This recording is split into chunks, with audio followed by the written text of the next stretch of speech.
Assalamualaikum warahmatullahi wabarakatuh. Perkenalkan, nama saya Nailatul Fadila Rahmi, NIM 2121307. Saya akan presentasikan Makul Ulumul Quran berjudul Pemeliharaan Al-Quran pada masa Nabi sampai Khulafaur Rasyidin dan setelah Khalifah. Pemeliharaan Al-Quran pada masa Nabi dilakukan dengan dua cara utama, yaitu menyimpan ke dalam dada manusia atau menghafalnya dan merekamnya secara tertulis di atas berbagai jenis bahan untuk menulis seperti palapa dan kulit hewan.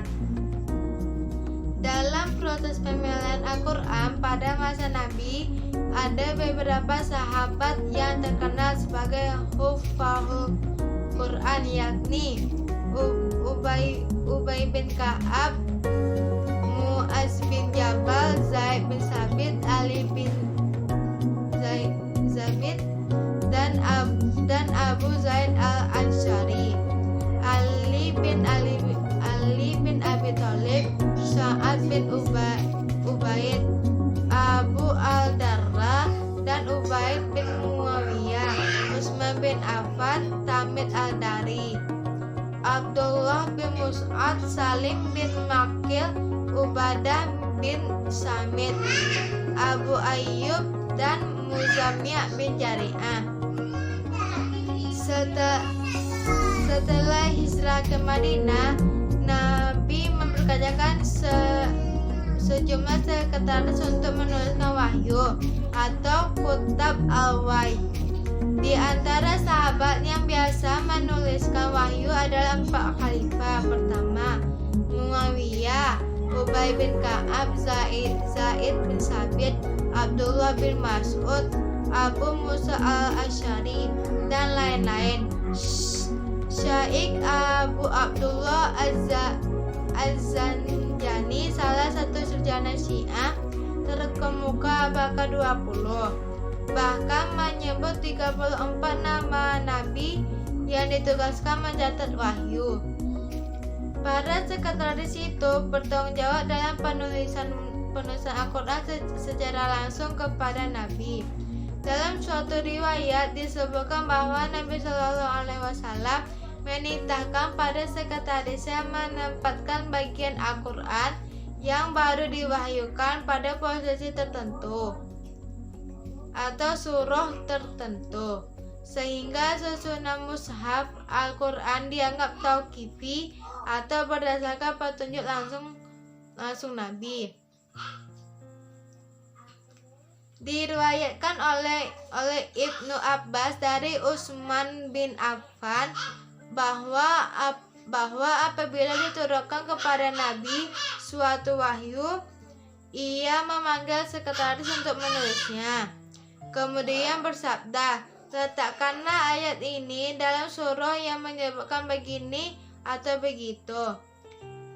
Dengan menyimpulkan bahwa pemeliharaan Al-Quran pada masa Nabi dilakukan dengan dua cara, yakni pengumpulan wahyu Al-Quran melalui hafalan dan pengumpulan wahyu Al-Quran melalui tulisan. Dan cara ini saling menguatkan antara lain satu sama lain dalam rangka menjaga otentisitas dan kesinambungan Al-Quran di dunia. B. Pemeliharaan Al-Quran pada masa Abu Bakar. Setelah Rasulullah Shallallahu Alaihi Wasallam wafat, pemerintahan Islam dipegang oleh Abu Bakar.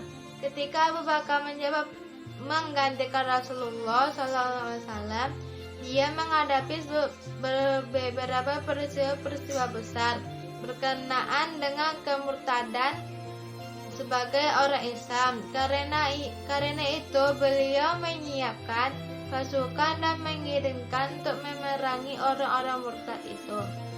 Salah satu peperangan yang terjadi adalah peperangan Yamamah yang terjadi pada tahun 12 Hijrah, yang melibatkan pada penghafal Quran. Dalam peperangan ini terdapat 17 qurra, sahabat penghafal Quran wafat terbunuh dalam peperangan. Lalu Umar menghadap Abu Bakar dan menyampaikan berita tentang banyak qurra yang wafat. Setelah itu Umar menyarankan untuk mengumpulkan Al-Quran supaya dimushafkan. Umar khawatir nanti banyak para penghafal Al-Quran terbunuh kembali dalam peperangan selanjutnya. Pada Abu Bakar menolak pendapat Umar tersebut lantaran hal tersebut tidak pernah dilakukan Rasulullah Shallallahu Alaihi Wasallam. Tetapi Umar menjawab dan bersumpah, demi Allah perbuatan itu baik. Umar pun terus membujuk Abu Bakar dan terus memberikan alasan-alasan yang baik terhadap apa yang sedang terjadi pada umat Islam pada waktu itu. Dengan izin Allah Shallallahu Alaihi Wasallam, hati Abu Bakar pun terbuka atas usul yang telah Umar sampaikan kepadanya. Setelah itu Abu Bakar menunjuk salah satu sahabat untuk membukukan Al-Quran dan mushaf, yaitu Zaid bin Sabit. Zaid pun pada awalnya menolak. Atas izin Allah, hati Zaid pun terbuka dengan penjelasan dari Abu Bakar. Zaid berkata, demi Allah, ini adalah pekerjaan yang berat bagiku. Seandainya aku diperintahkan untuk memindahkan sebuah bukit, maka hal itu tidaklah berat bagiku daripada mengumpulkan Al-Quran yang engkau perintahkan itu. Dalam usaha pengumpulan Al-Quran itu, Zaid bin Sabit bekerja amat teliti. Sekalipun beliau hafal Al-Quran seluruhnya, tetapi untuk kepentingan mengumpulkan Al-Quran yang sangat penting bagi umat Islam itu, beliau masih memandang perlu mencocokkan hafalan atau catatan sahabat-sahabat yang lain dengan disaksikan oleh dua saksi. Kodifikasi Al-Quran pada masa Utsman bin Affan. Kerja kodifikasi Al-Quran di masa Khalifah Utsman bin Affan melahirkan produk Al-Quran beberapa mushaf yang sangat terbatas.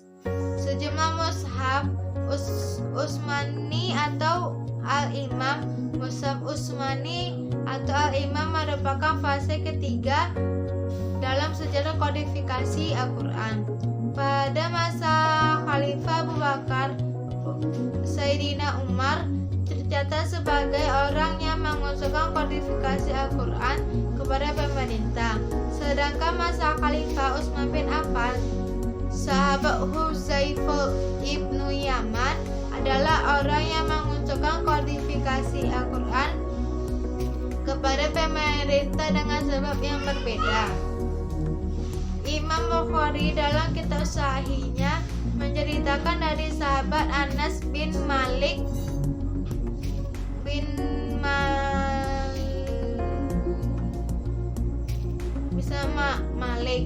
sahabat Hudzaifah ibnu Yaman datang menemui Utsman bin Affan.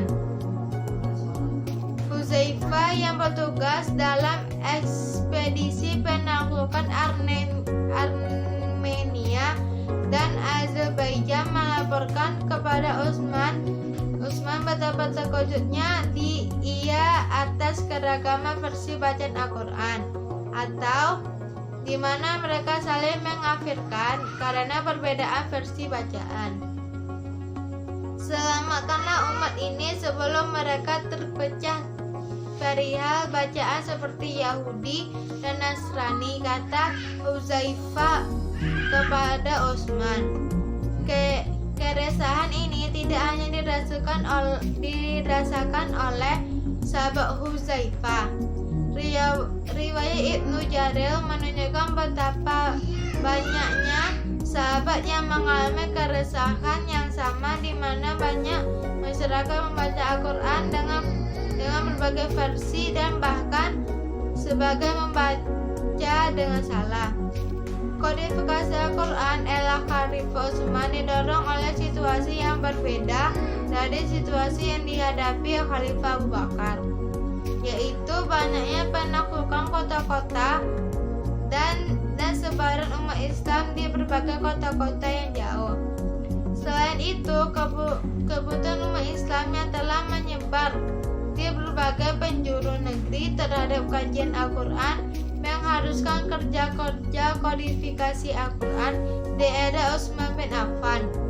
Setelah setiap penduduk mengambil qiraah dan sahabat Rasul yang cukup terkenal di daerah tersebut dan seringkali telah mengalami kekeliruan karena faktor geografis. Penduduk Syam membaca Quran dengan qiraah bin Abu bin Ka'ab. Penduduk Kufah membaca Quran adalah qiraah Abdullah bin Mas'ud. Setelah mereka membaca Quran dengan qiraah Abu Musa al-Asy'ari, perbedaan versi ini membawa konflik di tengah masyarakat. Kondisi darurat mendorong Khalifah Utsman bin Affan untuk mengatasi sosial yang semakin memburuk. Dengan Mushaf Utsmani, Khalifah Utsman mengatasi konflik sosial, menyudahi pertikaian dan melakukan perlindungan terhadap orisinalitas dan otentisitas Al-Quran dari penambahan dan penyimpangan seiring dengan peralihan zaman dan penggantian waktu. Solusi yang diambil Sayyidina Utsman berangkat dari kecerdasan pikiran dan keluasan pandangan untuk mengatasi konflik sosial sebelum memuncak. Ia kemudian memanggil para sahabat terkemuka ahli Al-Quran untuk mencari akar masalah dan mencoba mengatasinya. Ibnu Hajar al-Asqalani mengatakan, kodifikasi Al-Quran yang dilakukan Khalifah Utsman bin Affan terjadi pada tahun 25 Hijrah. Meski ada sebagian orang yang menduga tanpa sanad bahwa hal itu terjadi pada tahun 30 Hijrah. Ibnu Astah dari Abu Kilabah meriwayatkan bahwa Anas bin Malik meriwayatkan merebaknya perpecahan di tengah masyarakat perihal versi bacaan Al-Quran sehingga anak-anak remaja belajar dan para guru terlibat pertikaian karenanya. Merebaknya gejolak sosial yang mengarah pada konflik ini sampai juga di telinga Sayyidina Utsman. Di depanku kalian berani berdusta dan salah membaca. Niscaya orang yang jauh dari jangkauanku akan lebih berdusta dan lebih salah satu bagi lagi tertentunya. Wahai para sahabat Rasul, bersatulah kalian. Catatlah satu mushaf sebagai iman atau pedoman bagi masyarakat, kata Sayyidina Utsman. Kerja kodifikasi Al-Quran yang melahirkan Mushaf Utsmani atau Al-Imam di era sahabat Utsman bin Affan ini menarik simpati dan apresiasi dari kalangan sahabat. Berikut ini pengakuan Sayyidina Ali atas kerja kodifikasi Al-Quran yang dilakukan Utsman bin Affan. Kalau aku pengusahanya, niscaya aku melakukan hal yang sama dengan Sayyidina Utsman, kata Sayyidina Ali. Mengapresiasi kerja kodifikasi Al-Quran, Utsman melalui Mushaf Utsmani. Kalau aku penguasanya, niscaya aku akan melakukan hal yang sama dengan Sayyidina Utsman, kata Sayyidina Ali. mengapresiasi kerja kodifikasi Al-Quran Utsman melalui Mushaf Utsmani. Usaha pemeliharaan Al-Quran setelah masa Khalifah yang keempat, bahwa pada masa Ali hanya terjadi proses pembahadisan Al-Quran dan munculnya ilmu i'rab Al-Quran. Pembukuan Al-Quran pertama kali pada masa Khalifah Utsman bin Affan dan mempelajari Al-Quran mulai disebarkan ke seluruh penjuru dunia. Setelah itu muncullah berbagai macam ilmu mempelajari Al-Quran sampai sekarang ini. Muncullah banyak penghafal Al-Quran, hafizah yang tersebar di seluruh dunia. Punya para ilmuwan para yang mempelajari Al-Quran. Ahli tahfiz melalui umat Islam yang terus mempelajari Al-Quran, itulah caranya. Pemeliharaan Al-Quran setelah masa Khalifah Rasyidin dilakukan dengan adanya ilmu-ilmu untuk mempelajari Al-Quran, ilmu qiraah, ilmu tajwid, ilmu tafsir, dan lain-lain. Adanya hafalan-hafalan Al-Quran dari hafiz dan hafizah di seluruh dunia. Membiasakan diri kita untuk terus membaca Al-Quran, mengamalkan dalam kehidupan sehari-hari. Sekian dari saya. Apabila ada kesalahan kata, tidak sengaja atau sengaja, wassalamualaikum warahmatullahi wabarakatuh.